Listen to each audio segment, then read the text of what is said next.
आता पाहूया महत्त्वाच्या बातम्या।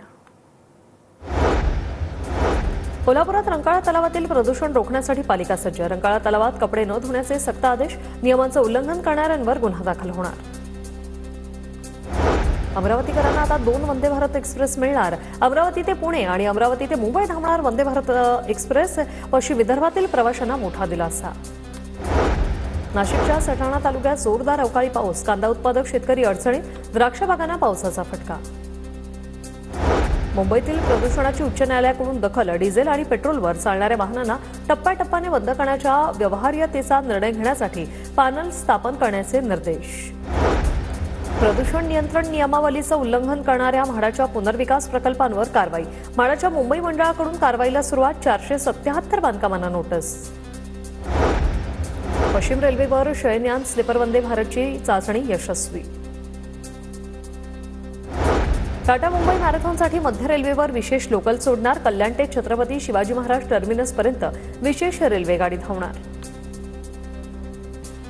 मुंबई महानगरपालिका प्रशासनाकडून कचरा मुक्त तास मोहीम, 64 मेट्रिक टन कचऱ्याचे संकलन करून लावली विल्हेवाट। मुंबईत मेट्रो 9 आणि मेट्रो 7 अ मार्गिकांच्या कामाला मुदतवाढ। मेट्रो 9 मार्गिकेला जून 2025 तर मेट्रो 7 अ साठी जुलै 2026 पर्यंत मुदतवाढ। मस्जिद बंदर रेल्वे स्थानक परिसरातील कर्नाक पुलाच्या पुनर्बांधणीच्या कामाला वेग। दुसऱ्या तोळईची जोडणी पूर्ण। तोळई रेल्वे रुळांवर स्थापित करण्यासाठी ब्लॉक घेण्याची पालिका प्रशासनाची रेल्वेकडे विनंती।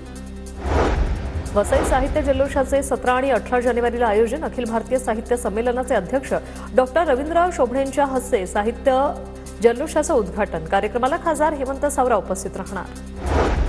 पुण्यातील पुरंदरच्या प्रस्तावित विमानतळासाठी या महिन्यात भूसंपादन सुरू करा, देवेंद्र फडणवीसांचे निर्देश। प्रस्तावित विमानतळाला छत्रपती संभाजी महाराजांचं नाव देण्यात येणार।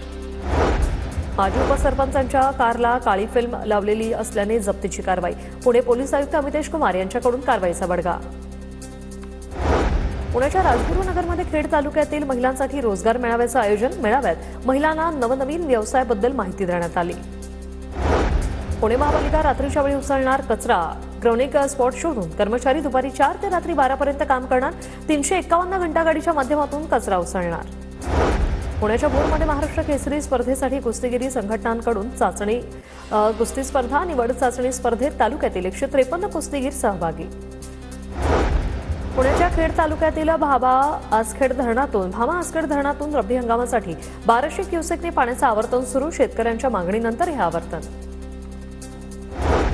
पुण्याच्या रांजणगाव औद्योगिक वसाहतीत अवजड वाहनांचं डिझेल चोरी करणारी टोळी गजाआड। आरोपीकडून 95,000चा मुद्देमाल जप्त। पुणे पोलिसांकडून अधिकचा तपास सुरू।